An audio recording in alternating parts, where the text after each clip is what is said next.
90 రోజుల కోర్సు పూర్తి చేస్తే చాలు 100% ప్లేస్మెంట్ సపోర్ట్ తో సాఫ్ట్వేర్ జాబ్ మీ సొంతం. వెంటనే కోడ్ జ్ఞాన్ డెస్టినేషన్ ని సంప్రదించండి. నమస్కారం అలగరి రవీంద్రనాథ్ గారు. నమస్తే అండి సిరి గారు. సార్, ఇప్పటి వరకు మనకి ఎన్నోసార్లు బెట్టింగ్ యాప్స్ని ప్రమోట్ చేయొద్దు, ఇది చట్ట ప్రకారంగా నేరమని ఎన్నోసార్లు మనం కూడా వీడియో కూడా చేయడం జరిగింది. అయినా కూడా రీసెంట్గానే భయ్యా సన్నీ యాదవ్ అనుకుంటూ ప్రముఖ యూట్యూబర్ ఎవరైతే ఉన్నారో బెట్టింగ్ యాప్స్ని ప్రమోట్ చేయడం కారణంగా భయ్యా సన్నీ యాదవ్ పేరు మీద అయితే ఎఫ్ఐఆర్ కూడా నమోదు అవ్వడం జరిగింది. సో ఇలా బెట్టింగ్ యాప్స్ని ఎవరైతే ప్రమోట్ చేస్తున్నారో వాళ్ళకి చట్ట ప్రకారంగా ఎలాంటి శిక్ష పడే అవకాశం ఉందంటారు? దీనికి సంబంధించిన డీటెయిల్స్ ఏంటి సార్? ఒక కెమెరా కొనాలని అంటే కెమెరాస్ అమ్మే షాప్లోకి వెళ్తాడు. అక్కడికి వెళ్ళిన తర్వాత ఆ కెమెరా కాస్ట్ ఎంత అని అడుగుతాడు. ఆయన అడిగితే ఇది 5 lakhs రూపీస్ అని చెప్తాడు. సరే వెయిట్ చేయండి సార్, 2 నిమిషాలు మీకు అమౌంట్ ఇస్తా అని చెప్పి పక్కకి వెళ్ళి ఒక యాప్ ఓపెన్ చేసి ఆ యాప్లో 5,000 రూపీస్ ఆయన డిపాజిట్ చేస్తాడు. డిపాజిట్ చేసిన తర్వాత ఒక 5 minutes అయిన తర్వాత 5 lakhs రూపీస్ వస్తుంది. ఆ అమౌంట్ తీసుకువెళ్ళి ఆయన ఒక మోడల్ కూడా చెప్తాడు, ఆ కెమెరా మోడల్ పర్చేజ్ చేసి నేను ఈ 5,000 రూపీస్ పెట్టాను, వితిన్ 10 minutesలో నాకు 5 lakhs రూపీస్ వచ్చింది అని చెప్పి ఆయన పర్చేజ్ చేసి వచ్చినటువంటి ఒక వీడియో క్లిప్పింగ్ ఇది ఇటీవల బాగా వైరల్ అయింది. ఈ వీడియో వైరల్ అయిన తర్వాత రీసెంట్గా సూర్యాపేట జిల్లా నూతనకల్ల మండలం దగ్గర ఒక కానిస్టేబుల్ ఇది చూసి ఈ వీడియోని, అంటే బెట్టింగ్ యాప్స్ సంబంధించినటువంటి యాప్ పర్చేజ్ చేయడం కూడా ఒక బెట్టింగ్ యాప్స్లో తన అమౌంట్ పెడితే వితిన్ 10 minutesలో 5,000 రూపాయలు పెడితే 50,000 రూపాయలు వచ్చినట్టుగా ఒక ఇన్ఫ్లుయెన్స్ చేస్తూ వచ్చినటువంటి ఒక వీడియో, ఆయన వీడియోని చూసి ఇట్లాంటి చట్ట వ్యతిరేక అనైతిక కార్యకలాపాల ద్వారా, అంటే బెట్టింగ్ యాప్స్ని ప్రమోట్ చేస్తూ ఈ సోషల్ మీడియా ఇన్ఫ్లుయెన్సర్ ఎవరైతే ఉన్నాడో అతని పేరు భయ్యా సన్నీ యాదవ్. ఈ భయ్యా సన్నీ యాదవ్ ప్రమోట్ చేస్తూ ఇన్ఫ్లుయెన్స్ చేస్తున్నాడని చెప్పి అతని మీద నమోదైనటువంటి ఈ కేసు ఇప్పుడు మీరు అడిగిన ప్రశ్న సిరి గారు. అయితే బెట్టింగ్ యాప్స్ని ప్రమోట్ చేయొద్దని చెప్పి చాలామంది ఇటీవల కాలంలో మాట్లాడుతున్నప్పుడు కూడా తెలంగాణ వ్యాప్తంగా అయితే సజ్జనార్ ఐపీఎస్ గారు కూడా చాలా సందర్భాల్లో చెప్తున్నారు, ఇట్లాంటి కార్యకలాపాలకు పాల్పడవద్దు, దీని మీద యూత్ చాలా పెడద్రోవ పట్టే అవకాశం ఉంది అని చెప్తూ అనేక సందర్భాల్లో ఆయన చెప్తున్నప్పుడు కూడా ఆయన కూడా ఒక ట్వీట్ చేశారు. ఈ వీడియోని చూపిస్తూ ట్వీట్ చేయడం కూడా జరిగింది. లాస్ట్ మంత్ ఆయన ఒక ట్విట్టర్ దగ్గర కూడా ఆయన పంపించారు. అయితే నాట్ ఓన్లీ ఇప్పుడు భయ్యా సన్నీ యాదవ్ ఇది ఒక్కటే కాదు, ఇట్లాంటి చాలా సందర్భాలు 2019, 2020 కరోనా సమయంలో అప్పటి వరకు ఆయనకు ఒక సోషల్ మీడియా వేదికగా ఆయన కొన్ని అకౌంట్స్ ఉన్నాయి. నేను అవన్నీ ఈ యొక్క వేదిక ద్వారా చెప్పదలుచుకోలేదు. సో ఆ యొక్క ఇన్స్టాగ్రామ్లో ఉన్నటువంటి ఆయన యొక్క దీని మీద అప్పటి వరకు 30,000 మంది ఉన్న సబ్స్క్రైబర్స్ అమాంతంగా లక్షలో వెళ్ళారు. అయితే ఈయన బేసిక్గా ఈ భయ్యా సన్నీ యాదవ్ ఇతను ఒక బైక్ రైడర్ అనమాట. అంటే రకరకాల స్పోర్ట్స్ బైక్స్ మీద ఇతను చాలా టూర్స్ చేస్తూ, చాలా ఇన్ఫ్లుయెన్స్ చేస్తూ చాలా వీడియోస్ చేశాడు.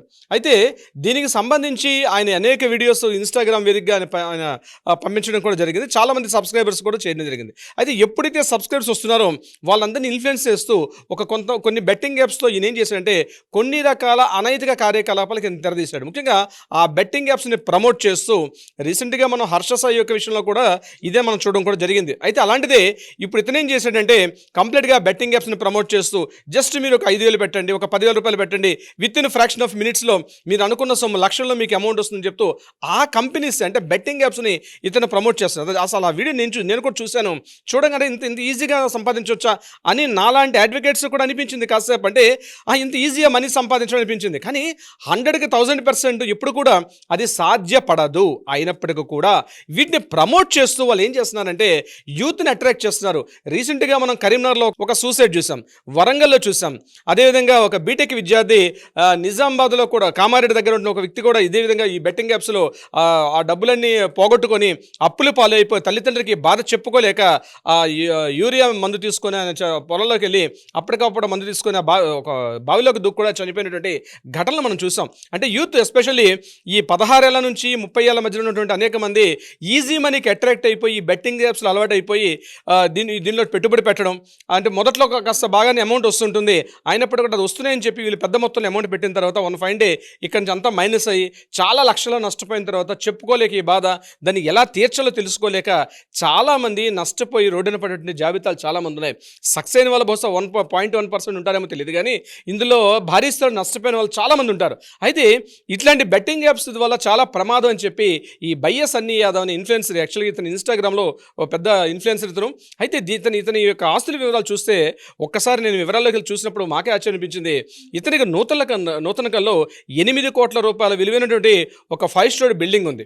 ఆయన దగ్గర మెర్సిడెస్ బెంజ్, ఒక ఆడి, ఇది కాకుండా ఒక జాగ్వార్ కారు, ఇవన్నీ ఎలా వచ్చాయి అంటే ఈ రకంగా బెట్టింగ్ యాప్స్ని ప్రమోట్ చేస్తూ, అది కాకుండా స్పోర్ట్స్ బైకులు ఒక 4 స్పోర్ట్స్ బైకులు ఆయన దగ్గర ఉన్నట్టుగా ఆ గ్రామస్తులు మనకు తెలియపరుస్తున్నారు.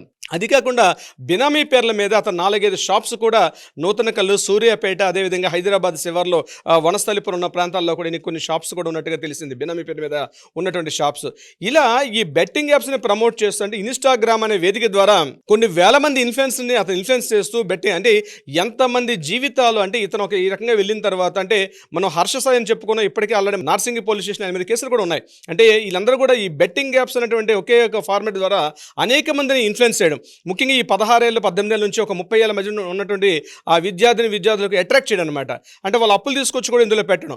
గవర్నమెంట్ అధికారికంగా బెట్టింగ్ యాప్స్ని పూర్తిగా నిషేధించింది. గవర్నమెంట్ కూడా ఇట్లాంటి వాటిని పెట్టొద్దని చెప్పి దాని మీద మనం స్పెషల్గా ఒక వీడియో చేస్తాం. అంటే ఇక్కడ గ్యాంబ్లింగ్ ఏంటి, బెట్టింగ్ ఏంటి అని కూడా చెప్పింది. అంటే లీగల్ సెక్షన్ ప్రకారంగా మాట్లాడుకుంటే మైండ్ పరంగా ఆడినటువంటి గేమ్స్ని అలో చేస్తారు. ఇప్పుడు కూడా కొన్ని క్రికెట్ గేమ్స్ ఉంటాయి. ఇప్పుడు క్రికెట్లో కూడా క్రికెట్ బెట్టింగ్ ఆడడం తప్పు, క్రికెట్ ఆడడం తప్పు కాదు. ఎందుకంటే క్రికెట్ ఆల్సో ఒక గేమే. ఆ గేమ్ ఎటువంటిది, అది మైండ్ తోటి ఫిజికల్గా ఆడిన గేమ్. కానీ బెట్టింగ్ యాప్స్ అనేది ఇప్పుడు పేకాట ఆడినా లేకపోతే ఇతరత్ర కొన్ని వాటిలో మనం రమ్మీ గేమ్స్ ఆడతారు. వీటిలో చాలా వరకు ఏంటంటే అక్కడ లక్ ఫేవర్ అవుతుంది. లక్ ఫేవర్ మీద ఉన్నటువంటి గేమ్స్ అన్ని కూడా ప్రభుత్వం చట్టబద్ధంగా వాటిని వ్యతిరేకమని చెప్పడం జరిగింది. ఫిజికల్గా ఆడినా లేకపోతే మెంటల్, ఇప్పుడు చెస్ ఆడతారు, చెస్ ఆడడం కూడా ఇట్స్ ఎ గేమ్. కానీ చెస్ ఆడేటప్పుడు అక్కడ బ్రెయిన్తో పనిచేసిన గేమ్ ఆడతాం. క్యారమ్స్ ఆడతాం, ఇది బ్రెయిన్తో పనిచేసిన గేమ్ ఆడతాం. అదేవిధంగా క్రికెట్ ఆడతాం, ఇది కూడా అంటే ఇది ఎప్పుడో బ్రిటిషర్స్ యొక్క రూల్స్లో మనకి ఏం చెప్పారంటే 1932లోనే ఈ గేమ్స్ ఇచ్చేటప్పుడు ఏం చేయాలంటే గేమ్స్ ఏవి ఆన్లైన్ గేమ్స్లో కూడా ఏవి మైండ్తో కానీ ఫిజికల్గా ఆడినటువంటి గేమ్స్ని ఎలా చేస్తారు. ఈ రెండు కాకుండా మైండ్ ఫిజికల్గా అంటే మైండ్ ఉపయోగించకుండా ఆడినటువంటి లక్ బేస్డ్ ఏవైతే పనిచేస్తాయో వీటన్నిటిని కూడా ప్రభుత్వం అధికారికంగా నిషేధించడం జరిగింది. ఈ బెట్టింగ్స్ అనేవి కూడా ఆ తాత్కాలికంగా ఒక జూదం అంటే క్యాసినోల్లో ఆడేటువంటి ఇది కొన్ని రాష్ట్ర ప్రభుత్వాలు అంటే కేంద్ర ప్రభుత్వం ఒక చట్టం చేసినప్పటికీ కూడా ఒక్కొక్క రాష్ట్రానికి ఒక్కొక్క చట్టాలు ఉంటాయి. అంటే పక్కన ఉన్న గోవా రాష్ట్రంలో ఎందుకు ఎలా ఉంటుందంటే గోవా రాష్ట్రానికి అది అధికారికంగా ఉంటుంది. గోవా కానీ లేకపోతే నాగాలాండ్, సిక్కిము ఇట్లాంటి రాష్ట్రాల్లో మద్యం కావచ్చు లేకపోతే ఇట్లాంటి క్యాసినో గేమ్స్ అన్నింటి కూడా ఎలా చేయడం జరిగింది ఆయా రాష్ట్రాలు. మన ఉమ్మడి మన తెలంగాణ రాష్ట్రం కానీ ఆంధ్రప్రదేశ్ రాష్ట్రాలు ఏంటంటే వీటికి సంబంధించి ఎక్కడ కూడా ఇవి అనైతికం, ఈ చట్ట వ్యతిరేక కార్యకలాపాలు కాబట్టి వీటిని ఇక్కడ మనం ఆడకూడదని చెప్పి గవర్నమెంట్ కూడా చెప్పడం జరిగింది. అయితే ఇటీవల ఈ సోషల్ మీడియా వేదికగా ఏదో ఒక బెట్టింగ్ యాప్ని తీసుకొని వచ్చి ఆ బెట్టింగ్ యాప్ సంబంధించి వాటిని ప్రమోట్ చేస్తారు. నిజంగా బెట్టింగ్ యాప్ కంపెనీలను సంపాదిస్తే తెలియదేమో కానీ ఈ బెట్టింగ్ యాప్ని ప్రమోట్ చేయడంలో చాలా ఉన్నత స్థాయిలో చాలా కోట్ల రూపాయల లావాదేవీలు జరుగుతుంటాయి. దానికి ప్రత్యక్ష ఉదాహరణ నిన్న ఎఫ్ఐఆర్ నమోదైనటువంటి భయ్యా సన్నీ యాదవ్కి సంబంధించి మనం మాట్లాడుకున్నాం. హర్ష సాయి కూడా ఇదే సందర్భించి చాలా కేసులు కూడా నమోదవడం జరిగింది. అంటే బెట్టింగ్ యాప్స్ని ప్రమోట్ చేయడం ఏదైతే నిన్న సన్నీ యాదవ్ గారిని అరెస్ట్ చేశారో కనీసం సోషల్ మీడియా ఇన్ఫ్లుయెన్సర్స్ మనం ప్రమోట్ చేస్తున్నప్పుడు మీకంటూ కొన్ని లక్షల మంది ఫాలోవర్స్ ఉంటారు. ఏది ప్రమోట్ చేయాలి, ఏది ప్రమోట్ చేయకూడదు, మీ సొంత లాభం కోసం మీలాంటి సహచరుల్ని, యువకుల్ని, అమ్మాయిల్ని, అబ్బాయిల్ని వాటిని కంప్లీట్గా వాళ్ళని బ్యాక్ ట్రాక్లో పెట్టి ప్రభుత్వాన్ని ఏదైతే చట్ట వ్యతిరేక కార్యకలాపాల్లో పార్టిసిపేట్ చేయడం మాత్రం 100% తప్పు. దానికి ఉదాహరణే సన్నీ యాదవ్ నిన్న ఎఫ్ఐఆర్ చేసి. అయితే మనకు తెలిసిన ఇన్ఫర్మేషన్ ప్రకారం ఎం మనోజ్ కుమార్ నూతనకల్లు, ఇతను ఒక కానిస్టేబుల్, ఇతను 6035, ఇతని ఇతను పీసీ నెంబర్ 6035, ఇతను 5/3/2022 అంటే లాస్ట్ ఒక 1 వీక్ బ్యాకే దీని మీద ఆయన ఎఫ్ఐఆర్ కంప్లైంట్ చేయడం జరిగింది. మధ్యాహ్నం 3:30 ప్రాంతంలో నేను ఈ యొక్క వీడియో చూస్తున్నాను. ఆ వీడియో చూస్తున్నప్పుడు నాకు అది చాలా బ్యాడ్ ప్రమోషన్ అనిపించి నేను ఎఫ్ఐఆర్ నమోదు చేస్తానని చెప్పి ఈ మనోజ్ కుమార్ అనేటువంటి కానిస్టేబుల్ ఇతని మీద ఎఫ్ఐఆర్ నమోదు చేయడం జరిగింది. దీని మీద పోలీసులు ఇమీడియట్గా యాక్షన్ తీసుకొని సెక్షన్ 11/2 ఒకటి, అదేవిధంగా 3184 అని, 46 రెడ్ విత్ 61/2, అదేవిధంగా బిఎన్ఎస్ 34, అదేవిధంగా TSGA 66C, అదేవిధంగా DTGA, దీంతోపాటు IT సెక్షన్స్ కూడా ఇతని మీద నమోదు చేయడం కూడా జరిగింది. ఇందులో సెక్షన్ 318, అదేవిధంగా 46 రెడ్ విత్ 61/2 ఇవన్నీ కూడా మోర్ దెన్ 7 years పైన ఉన్నటువంటి సెక్షన్లు ఖరారై ఉంటాయి. అదేవిధంగా 111/2 కూడా అదేవిధంగా ఉంటుంది. దీంతోపాటు బిఎన్ఎస్ సెక్షన్ 34 కూడా ప్రమాదకరమైన సెక్షన్స్. ఈయన మీద టోటల్గా ఇప్పుడు మనకు అందిన ఇన్ఫర్మేషన్ ప్రకారం based on the FIR 4 sections మీద నమోదు చేశారు. ఈ 4 సెక్షన్స్ కూడా అబౌవ్ 7 to 10 years ఉన్నటువంటి రకమైనటువంటి పనిష్మెంట్ ఉన్నటువంటి సెక్షన్లు కాబట్టి బహుశా బెయిల్ ఇచ్చే అవకాశం కూడా చాలా తక్కువ ఉంటుంది. దీని మీద ఆల్రెడీ విచారణలో ఉంది, పోలీసులు కూడా ఎఫ్ఐఆర్ నమోదు చేశారు. తొందరలోనే ఈయన అరెస్ట్ చేసి కూడా కోర్టు ముందు హాజరుపరిచే అవకాశం కూడా ఉంటుంది. సిరి గారు, మనకు తెలిసిన ఇన్ఫర్మేషన్ ప్రకారం ఈరోజు సన్నీ యాదవ్ అబ్స్కాండ్లో ఉన్నాడు. ఆయన ఎక్కడున్నారో తెలియట్లేదు, పోలీసులు గాలింపు చేస్తున్నారు. తొందరలోనే పోలీసులు కూడా పట్టుకొని ఆయన అరెస్ట్ చేసే అవకాశం కూడా ఉంది. సిరి గారు, సో ఈ వేదిక ద్వారా గుర్తుపెట్టుకోండి, సోషల్ మీడియాలో యూట్యూబ్ ఇన్ఫ్లుయెన్స్ కావచ్చు, ఇన్స్టా కావచ్చు, ఇతరత్ర సోషల్ మీడియా వేదికగా ఇన్ఫ్లుయెన్స్ చేస్తున్నామంటే ఏది ప్రమోట్ చేస్తున్నాం? మనం ప్రొడక్ట్ ప్రమోట్ చేస్తున్నామా, లేకపోతే బెట్టింగ్ యాప్స్ ప్రమోట్ చేస్తున్నామా? తొందరలోనే ప్రభుత్వాలు మాత్రం కఠినంగా చర్యలు తీసుకునే అవకాశం కూడా ఉంది. దీని మీద కేంద్ర ప్రభుత్వం కూడా ముఖ్యంగా ఐటీ సెగ్మెంట్, ఐటీ యాక్ట్స్ కూడా చాలా కఠినంగా నిర్ణయాలు తీసుకునే అవకాశం కూడా ఉంది. కాబట్టి బెట్టింగ్ యాప్స్ జోలికి యూత్ అయితే దయచేసి వెళ్ళకండి. ఎవరినో ఇన్ఫ్లుయెన్సర్స్ని వాళ్ళనే బాగు చేసే క్రమంలో మీరు తాత్కాలికంగా ఇన్స్టెంట్ మనీ వస్తుందని చెప్పి అటువైపు వెళ్ళొద్దనే నా విజ్ఞప్తి. ఎస్ సార్, ఇన్ఫ్లుయెన్సర్స్ కూడా ఏది మనం ప్రమోట్ చేస్తున్నామో 1-2 సార్లు చూసుకొని ప్రమోట్ చేస్తే వాళ్ళకి అలాగే వాళ్ళ లైఫ్ స్టైల్కి కూడా చాలా బాగుంటుంది అని అనిపిస్తుంది ఈ వీడియో చూసిన తర్వాత. Anyways, thank you sir, thank you so much. Thank you so much Siri garu. Suman టీవీలో మీ పర్సనల్ అండ్ బిజినెస్ ప్రమోషన్స్ కోసం కింది నెంబర్కి కాంటాక్ట్ చేయండి.